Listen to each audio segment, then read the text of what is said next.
La grande vague, l'onde de choc qui brise le déni.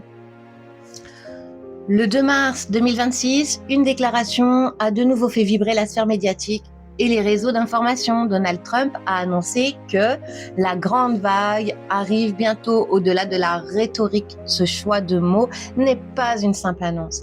C'est une onde de choc vibratoire. C'est un outil de l'Alliance conçu pour agir comme un catalyseur sur la psyché humaine, forçant chacun à se positionner face à une réalité qui devient impossible à ignorer. Le langage comme outil de déconditionnement, l'utilisation de termes métaphoriques tels que la vague ou la tempête participe d'une stratégie de communication non linéaire. Pour les personnes dites endormies, ces déclarations créent une tension psychologique qui les maintient en alerte. Ce langage fonctionne comme une arme psychologique bienveillante.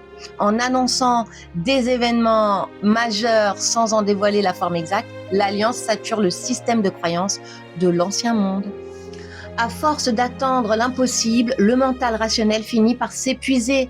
C'est précisément dans cet épuisement que le formatage lâche prise, laissant enfin place à une nouvelle forme de perception. Le silence qui suit l'attente est souvent le moment où la conscience s'éveille véritablement. La dissonance cognitive, le signal de la fissure. Nous avons souvent appris à craindre la dissonance cognitive, ce malaise profond que l'on ressent lorsque nos convictions sont heurtées par des faits contradictoires. Pourtant, dans le processus actuel, cette dissonance est notre alliée la plus précieuse. Elle n'est pas un ennemi à combattre, mais le signal sonore que la prison mentale est en train de se fissurer de l'intérieur.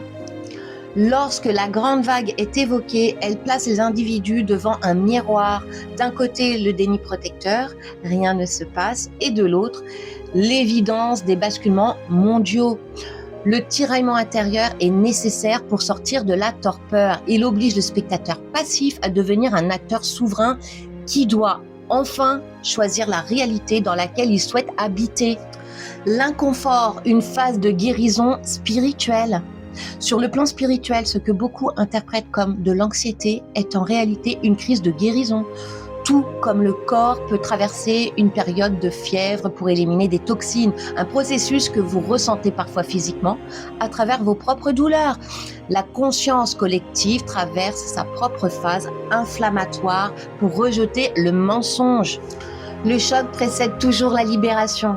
La grande vague représente le déferlement de la vérité sur le rivage des illusions. Accepter l'inconfort actuel, c'est comprendre que l'ancien moi formaté doit s'effacer pour laisser place à l'être éveillé. Briser son propre déni est un acte de courage spirituel.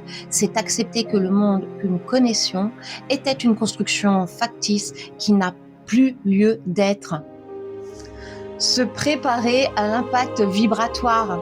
La grande vague n'est pas une menace de destruction, mais une promesse de purification. Elle arrive pour emporter les scories du mensonge, les structures corrompues et les masques que nous avons portés par habitude. Pour celui qui est préparé, cette vague n'est pas un danger, mais le courant puissant qui le porte vers une rive nouvelle, baignée de clarté.